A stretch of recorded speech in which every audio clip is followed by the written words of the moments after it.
Sainte Marie, Maman bon Dieu, pour nous. Saint Michel, tout bon ange bon Dieu, pour nous. Saint Jean-Baptiste et Saint José. Bonjour tous bonnes frères et sœurs mauriciennes d'ici et d'ailleurs. Merci de rejoindre nous dans nos programmes Un Saint chaque jour. Dans ce programme-là, nous avons l'occasion de faire un peu connaissance avec ban saint, qui l'Église invite nous pour célébrer chaque jour.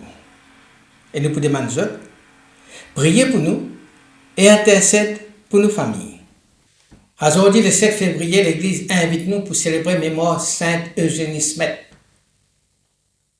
patronne ban âme du purgatoire, intercesseur pour ban la famille éprouvée, patronne ban éducatrice et ban religieuse en mission sociale, protectrice ban âme éprouvée par la solitude, le deuil et par la fatigue spirituelle.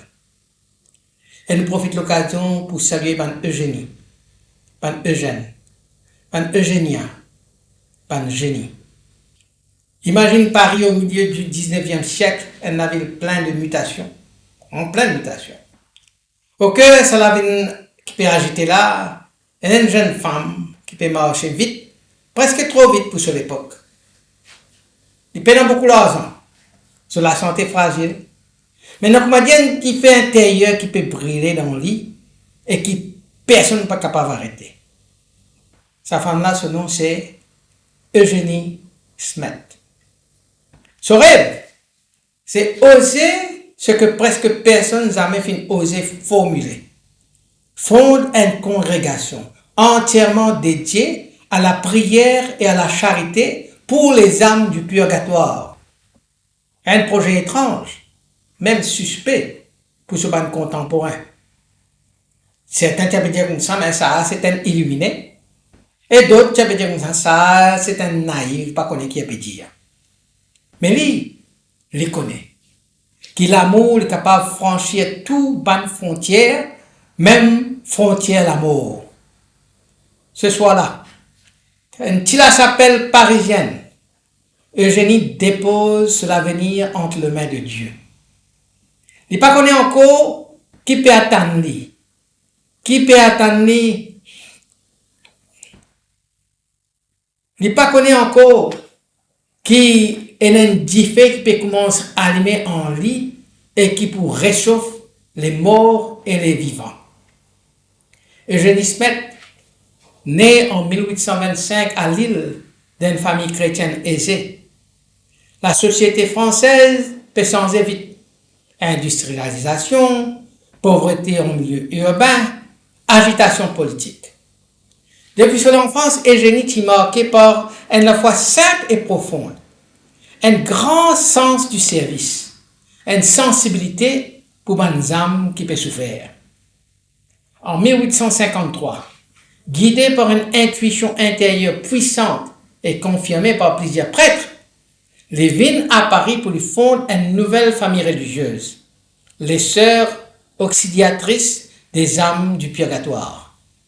Il prend le nom de Sœur Marie de la Providence. Eugénie, c'était pas une personne qui est née avec l'intelligence phénoménale. Elle était timide, elle était petite, souvent malade. Et surtout, ce projet qui paraît comme un projet vraiment incompréhensible, qui fait bien occupe nous du purgatoire alors que la misère dans la terre peut exploser. Ça, c'était la grande question. Et un jour, il peut répondre, pour aimer vraiment ceux qui souffrent, il faut aimer jusqu'à là où ils passent après la mort. Ce plus grand combat, c'est un combat intérieur. Lutter contre le doute. Affronter ban incompréhension, surtout ban incompréhension ban clergé. Oser persévérer malgré la santé très fragile. Sainte Eugénie dit souvent gagne une sensibilité très fine aux inspirations spirituelles. Avant qu'il fonde sa congrégation, il traverse une période d'hésitation profonde, quand il pose même la question, est-ce vraiment la volonté de Dieu qui me pourrait faire là? Est-ce qu'il n'est pas trop téméraire pour commencer quelque chose de nouveau? Est-ce qu'elle est une femme comme moi, simple et si ignorée, capable de porter un tel projet? Ça, c'est une question, un doute qui peut transpercer sur l'esprit. C'est dans ça l'état d'incertitude qu'il y rentre presque machinalement dans la chapelle parisienne, un petit sanctuaire discret, silencieux, un refuge habituel pour une période de la lumière et la paix. Là, au cœur de la prière dépouillée et simple, une parole qu'il ressentit depuis avant, un pressentiment pour une vraiment claire, pour une ferme, pour une incontestable. Et comment dire, il y a une parole d'Ali, je veux par toi faire du bien. Sa phrase-là, c'est pas un cri, c'est pas un choc, mais une présence intérieure qui est imposée avec douceur en lui. Il peut non en rien d'un raisonnement, mais c'est un acte de lumière. Pour Eugénie, ça fait comment dire, un stamp définitif. Bon Dieu n'a pas envie seulement une œuvre, mais bon Dieu a envie d'accomplir du bien par elle, avec sa pauvreté et malgré ses limites. À partir de ce moment-là, il n'a pas résisté. Il dit oui, non pas un oui exalté, mais un oui humble, clair, offert dans obéissance sereine. Sa grâce intérieure-là pour venir pour plus tard un enseignement pour sa sœur. Bon Dieu, souvent il cause dans le silence, et ce qu'il demandait, c'est pas la réussite, mais la disponibilité. Maintenant, il commence son œuvre. Pas tenant ni la case, pas tenant ni argent, ni sécurité. Alors, quelqu'un qui prétend un petit appartement parisien, quand le premier sert pour raconter, pour décrire l'appartement comme froid, sombre, si pauvre, que ça peut donner nous envie de pleurer. Un seul matelas pour trois. Vous avez dormi à tour de rôle, ou bien serré l'un contre l'autre pour avoir moins froid. Votre nourriture, c'était minimal. Un petit peu de pain, parfois de la soupe, mais presque jamais de la viande. L'hiver parisien, tu pénétrais par la fenêtre mal jointe, l'air glacial jusqu'à dans les vêtements. Aucun serge n'a pas tenu un habillement chaud. Dans la misère de tu passer, tu es capable de décourager, mais ça manque de confort, tu viens pour l'école de dépouillement et de confiance absolue. Et Génie, tu proposes une règle très simple. 3 heures de prière chaque soir pour les âmes du purgatoire. 3 heures après une journée de fatigue, d'un logement glacial, sans chauffage, je t'y prier pour qui peine personne pour prier pour eux, pour les âmes oubliées, pour les mourants sans assistance. Sa fidélité héroïque là, peut-être pour fatigue un petit peu plus fort, mais pour cette masse là, c'était au contraire une source de feu intérieur. Après des longues heures de prière, je suis sorti. Souvent tard, souvent seul, dans les rues de Paris. Et que je t'ai fait, je t'ai visité pas de malade, pas isolé. Pas de personne qui personne n'a pas regardé. Pas de personne qui personne n'a pas pu soigner. Je t'ai pas de mourants abandonnés, souvent allongés dans la paillasse, sans famille et sans secours. Je t'ai visité des enfants livrés à eux-mêmes, courant dans les rues, sans éducation, sans présence aimante. Je ne pas prêcher, mais je tenais là comme une présence. Je te lave là, je te réconforte, je te porte le sacrement en appelant un prêtre quand c'est possible. Pour Eugénie, ce n'était pas 2 missions séparées. Je t'assistais à l'âme du purgatoire en servant avec tendresse par le vivant qui peut souffrir. Ainsi finit le cœur de la congrégation. Amour des âmes où qu'elles soient. Charité active, concrète, incarnée. Intercession et présence. Sa première logement-là, misérable, les pouvines dans l'histoire des auxiliatrices, le berceau des autres charismes, comme la crèche pour l'enfant de Bethléem. Le grand choix d'Eugénie, c'est celui de la providence absolue. Les consentis à tout, pauvreté, incompréhension, fatigue, maladie. Les paroles aucune la gloire, juste ban âme qui bien sauvée. Le 19 janvier 1852, il donne définitivement à Dieu par sa profession solennelle, et là, il scelle sur la vie comme un acte de charité invisible mais efficace. Il racontait qu'Eugénie, gravement malade et souffrant de tuberculose, il trouve d'un état de grande faiblesse physique au point qu'il n'est pas capable presque de lever. Sa maladie-là, à l'époque souvent mortelle, t'est plongé dans une situation de grande vulnérabilité. Pourtant, dans un moment crucial, une jeune sœur, lui-même désespérée, vint rendre conseil auprès de Eugénie. Contre toute attente, Eugénie, transfigurait devant eux. Les redressit avec l'énergie et une clarté lumineuse qui surprennent tout ban qui est là, qui peut témoigner de cette situation, de cet événement. Il cause longuement avec la sœur, avec une sagesse et la force intérieure qui dépasse son propre état physique. Bien sûr, comme on peut dire, il peut souffrir de tuberculose. Ce témoignage est un témoignage d'une force surnaturelle manifestée dans la faiblesse, qui finit dans l'effet profond de ce qui tient autour de lui. Et il confirme votre conviction qu'Eugénie, c'était pas simplement une femme malade, mais c'était quelqu'un qui véritablement peut recevoir le soutien d'en haut, c'est-à-dire qui peut soutenu par la grâce divine. Ce miracle intérieur-là, il renforce la foi de témoin et il contribue pour établir la réputation spirituelle d'Eugénie comme une personne habitée par une présence divine, capable de dépasser ce ban de limites humaines.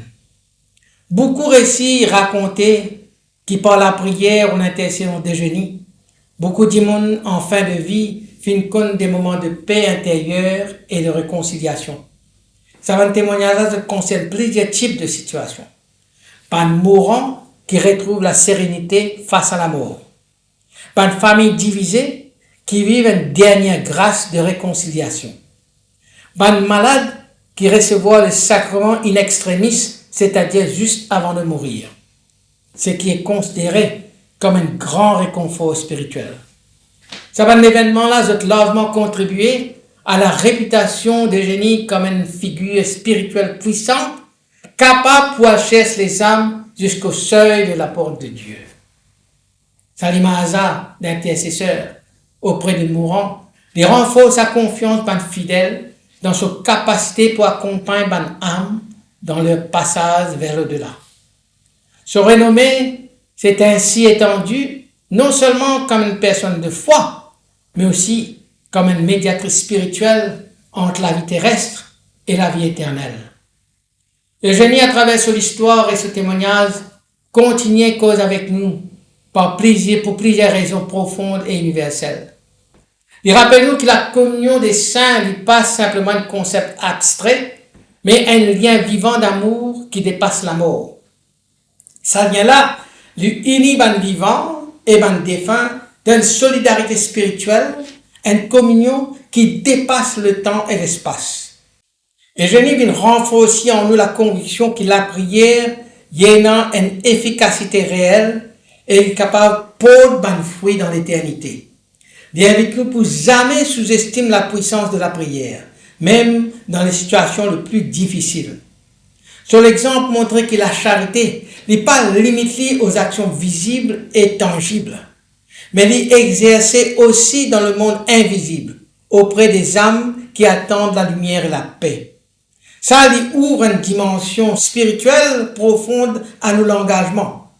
Eugénie incarne une sainteté humble, sans éclat ni bruit, accessible à tout. Lui montrer que la sainteté n'est pas mesurée à un exploit spectaculaire, mais la fidélité discrète de la vie ordinaire, dans un monde marqué par la solitude, la perte de sens du sacré, le vieillissement et la peur de la mort. Ce message, c'est une actualité brûlante. Il cause en nous à travers un défi humain universel. Ce message essentiel, c'est quoi? Tu es capable toujours et dans l'amour dans toi. Même quand tout paraît inutile, même quand tu es bien faible, de la prière capable de sauver, de présence capable de guérir. Ce message, c'est une invitation à la persévérance dans l'amour et la foi, même dans les moments de découragement et de faiblesse. Il rappelle-nous que chaque personne, par la prière et sa présence, est capable d'avoir l'impact spirituel profond, capable pour sauver et pour guérir les autres. Alors, à nous prier. Sainte Eugénie Smet, Sœur Marie de la Providence, toi qui finis croire que la charité traverse même la mort, apprends-nous pour prier avec un équerre large, grand équerre, pour les âmes du purgatoire et pour tout ban qui peut sentir dans l'ombre et dans l'attente de la mort. Donne-nous la douceur dans nos paroles, la persévérance dans nos gestes et l'élan missionnaire qui pour consoler les autres et relève les autres. Soutiens les malades, les soignants, les familles éprouvées par le deuil et toutes les personnes invisibles aux yeux du monde. Enseigne-nous quelle manière pour vivre sous le regard de la providence, dans l'abandon confiant et dans la joie simple.